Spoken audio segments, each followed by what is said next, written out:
Ezekiel, Yehezkel, 31. And it came to be in the 11th year, in the 3rd month, on the 1st of the new moon, that the word of Yahweh came to me, saying, Son of man, say to Pharaoh, king of Egypt, Mitzrayim, and to his crowd, to whom are you to be compared in your greatness? See, Ashur was a cedar in Lebanon, beautiful branches and a forest shade, and of high stature, and its top was among the thick foliage. The waters made him great. The deep gave it height with its rivers running around its planting, and sent their channels to all the trees of the field. Therefore its height was lifted up above all the trees of the field, and its boughs were increased, and its branches became long because of the many waters as it sent them out. All the birds of the heaven made their nest in its boughs, and under its branches all the beasts of the field gave birth. And in its shadow all great nations dwelt. And it was beautiful in greatness, and in length of its branches, for its roots reached many waters. Cedars in the garden of Elohim did not hide it. Fir trees were not like its boughs, and the chestnut trees were not like its branches. No tree in the garden of Elohim was as pretty as it. I made it beautiful by its many branches, so that all the trees of Eden which were in the garden of Elohim were jealous of it. Interesting how nations and people groups are being compared to trees here, almost like Romans 11 grafted in as a thing. And of course, Yahweh or Elohim is speaking to the king of Egypt, Pharaoh here, and saying, hey, how about we do some compare-contrast? Now let me tell you a little story about Ashur, a cedar in Lebanon, and how that worked out for Ashur. Therefore thus said the Master Yahweh, because you have increased in height, and it set its top among the thick foliage, and its heart was lifted up in its height, I give it into the hand of the mighty ones of the nations, and he shall certainly deal with it. I have driven it out for its wrong. And foreigners, the most ruthless of the nations, shall cut it down and leave it. Its branches shall fall on the mountains and in all the valleys. Its boughs lie broken by all the rivers of the land. And all the peoples of the earth shall come out from under its shadow and leave it.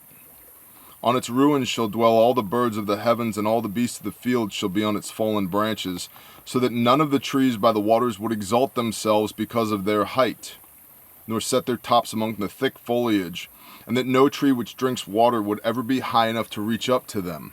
For all of them shall be given up to death, to the depths of the earth, among the children of men who go down to the pit.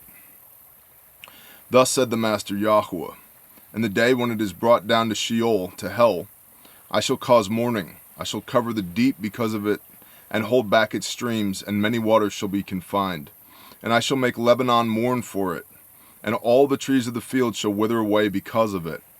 I shall make the nations shake at the sound of its fall, when I bring it down to Sheol together with those who descend into the pit. And all the trees of Eden, the choice and the best of Lebanon, all that drink waters, shall be comforted in the depths of the earth. They too shall go down to Sheol with it, with those slain by the sword. And those who were its strength shall dwell in its shadows among the nations. To whom are you to be compared in glory and greatness among the trees of Eden? But you shall be brought down with the trees of Eden to the depths of the earth, lie in the midst of the uncircumcised with those slain by the sword.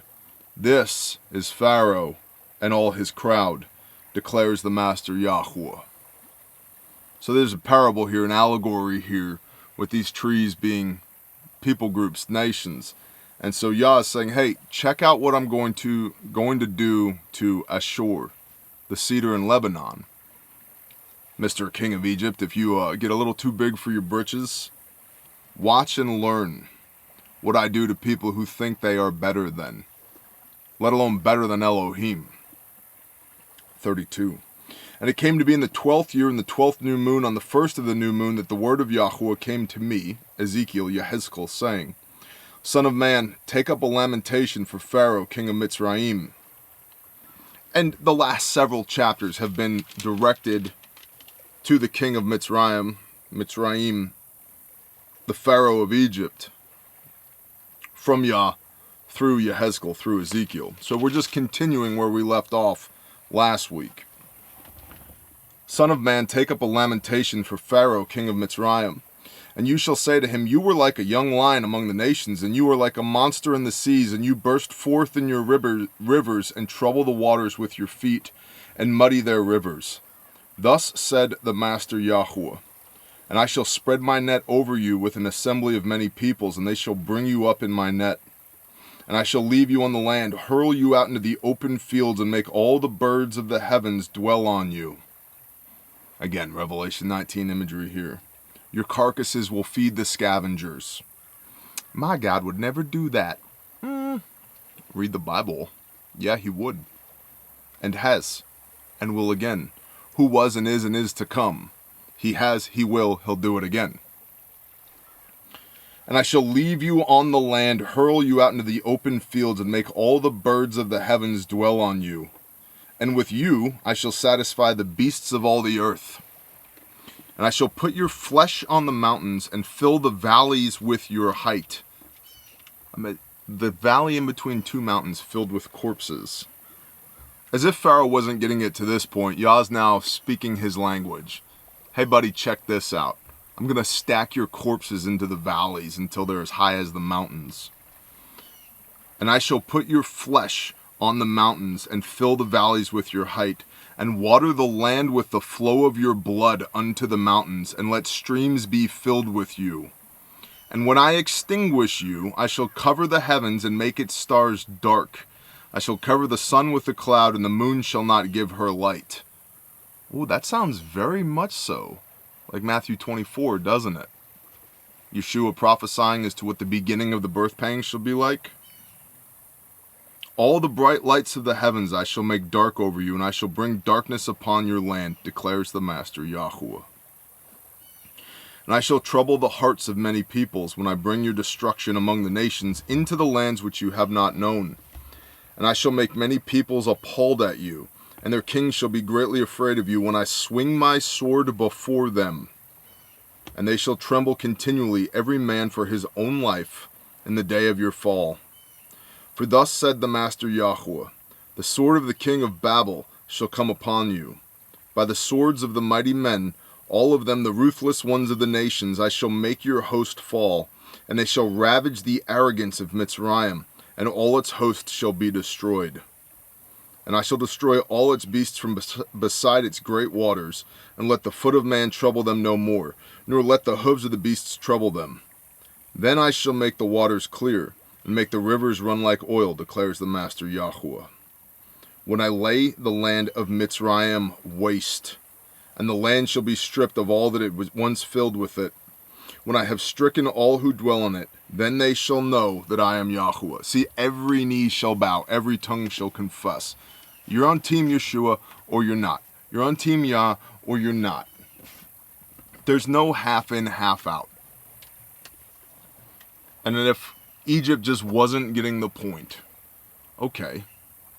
Yah's like, I will wipe out everybody. The nations will be appalled at what Yah does to Egypt.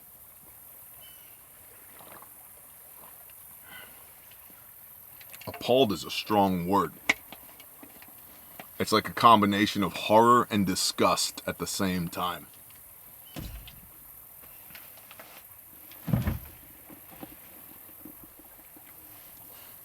Verse 15. When I lay the land of Mitzrayim waste, and the land shall be stripped of all that once filled it, when I have stricken all who dwell in it, then they shall know that I am Yahweh. This is the lamentation, and they shall lament her, the daughters of the nations lament her. Over Mitzrayim and over all her crowd they shall lament her, declares the Master Yahweh. And it came to be in the 12th year, on the 15th month of the new moon, 15th of the new moon, that the word of Yahweh came to me, saying, Son of man, wail over the crowd of Mitzrayim, and send them down to the depths of the earth, her and the daughters of the mighty nations, with those going down to the pit. Are you more pleasant than others? Go down, be placed with the uncircumcised. In the midst of those slain by the sword they fall.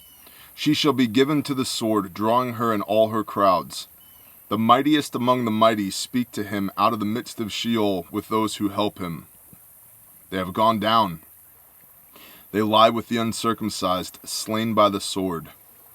Ashur is there, and all her assembly, with their burial sites all around her, all of them slain, fallen by the sword, whose burial sites are set in the sides of the pit, and her assembly is all around her burial place, all of them slain, fallen by the sword, because they instilled fear in the land of the living.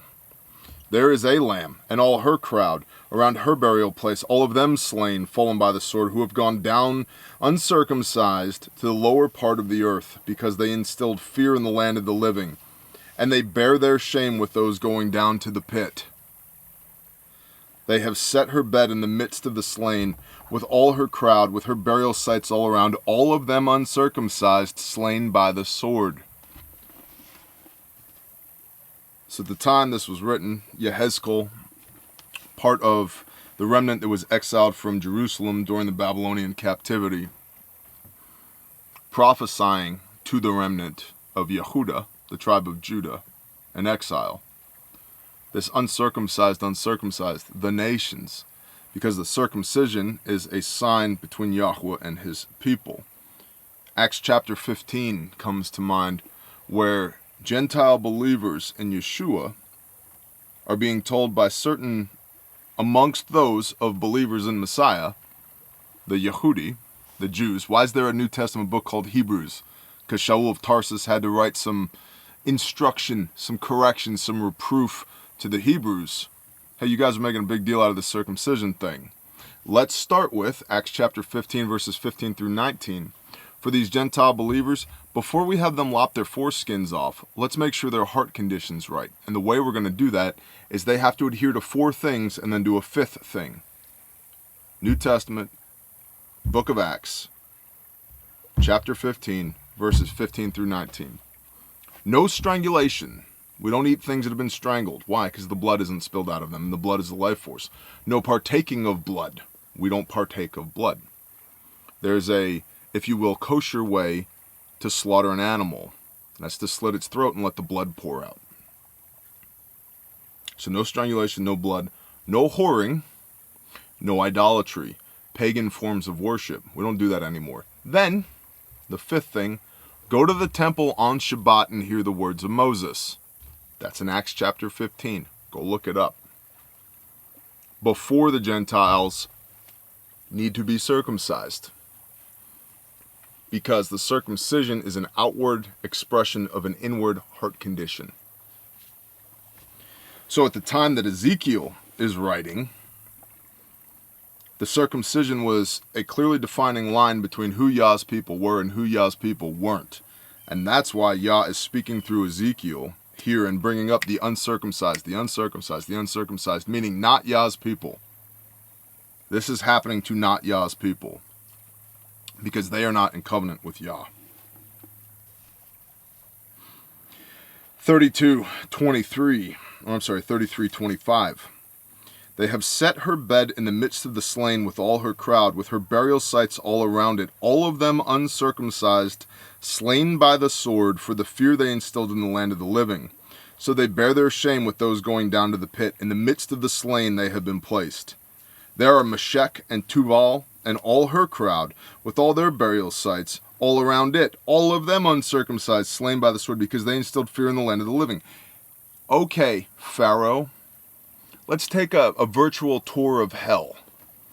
You see all these people wailing and gnashing their teeth, all of these uncircumcised. These are all the other people groups who thought they were going to afflict Yah's chosen people. And yet here they are, screaming, writhing in pain, eternally separated from Yah. What makes you, O Pharaoh, king of Egypt, think there's anything different about you and your dynasty, you and your reign? And they shall not lie with the mighty who are fallen of the uncircumcised, who have gone down to Sheol with their battle gear, and whose swords were laid under their heads. But their crookedness are on their bones, because of the fear of the mighty in the land of the living. And you shall be broken in the midst of the uncircumcised, and lie with those slain by the sword.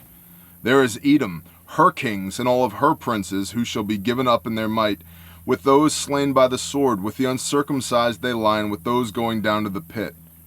There are the princes of the north, all of them, with all the Sidonians, who have gone down with the slain, because of the fear they instilled. They are ashamed of their might, and they lie uncircumcised with those slain by the sword, and bear their shame with those going down to the pit. Pharaoh and all his army shall see them, and he shall be comforted for all his host that were slain by the sword, declares Yahweh. For I have put a fear of him in the land of the living, yet he shall be placed in the midst of the uncircumcised with all those slain by the sword. Pharaoh and all of his host, declares the Master Yahweh.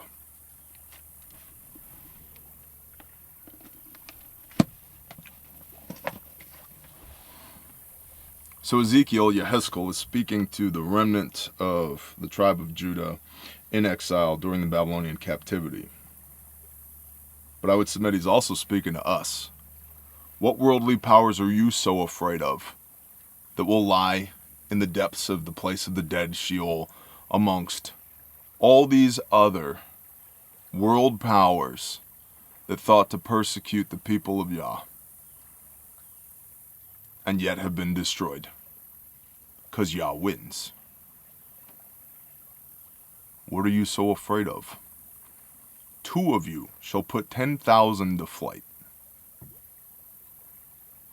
If Yah be for us, who can be against us? What are you so worried about?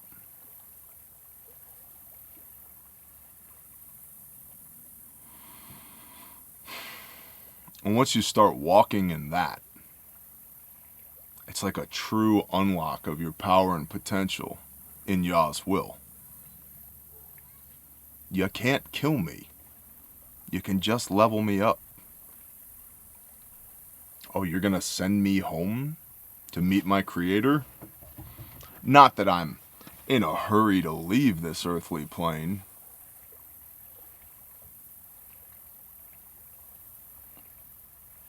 But what's the worst that could happen? I know where I'm going, and it is impossible for any worldly reign to take that from me. And it is also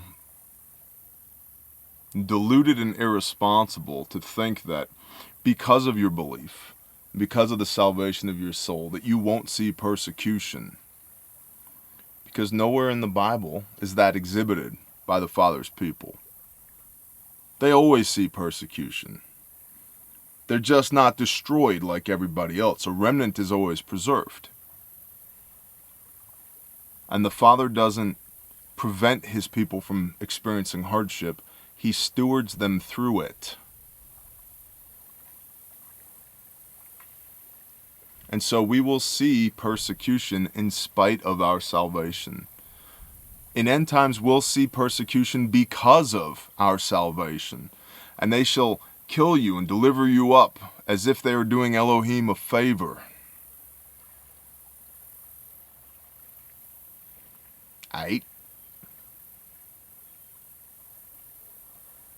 Most of the apostles were brutally tortured and murdered. Most of them. Peter was crucified upside down. Flailed, beaten, whipped till the skin is hanging off of their back. See, y'all think when you read James chapter 1, my brothers, count it all joy when you fall into various trials, that he's talking about, oh, your car broke down on the way to work, or you had a short paycheck this week. No, they were being targeted to be systematically murdered and erased. Sounds familiar, doesn't it? You know, Europe, Germany-ish, 1938 to 45-ish time frame. Systematically targeted to be erased. My brothers, count it all joy when you fall into various trials. Not your tire was low and you were late to work, or bank account looks a little light this week, or, you know, my wife's mad at me again. It's a mercy and a blessing that you're alive in spite of all of your sin to experience those minor inconveniences. Trials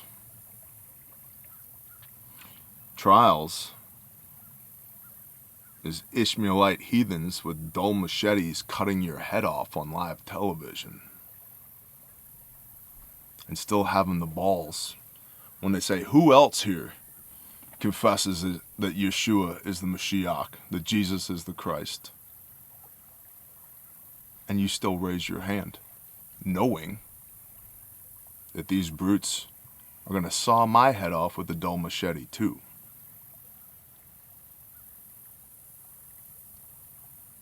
The Father does not prevent his people from experiencing hardship. He stewards them through it. He always preserves a remnant. Yeshua himself, life has no greater love than this, that a brother lay down his life for a friend. No man takes my life, I lay it down freely. Newsflash, it's not your life, it's not my life.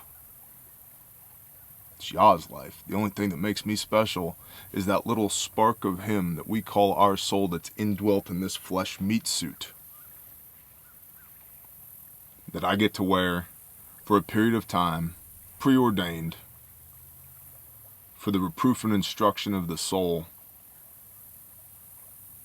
for the proving of belief, in context of the sifting and sorting of the wheat and the chaff, the sheep and the goats, to see who will succumb to the strong delusion, 2 Thessalonians chapter 2, and who will worship in spirit and truth, so that they may enter through the gates into the city. Revelation 22, verse 12 through 14.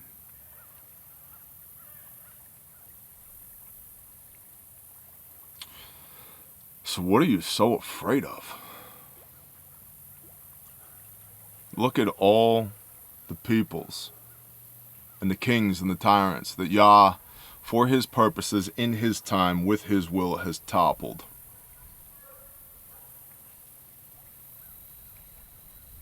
It's not your life anyway, homie. It's not my life anyway. Y'all have a blessed day. Shalom.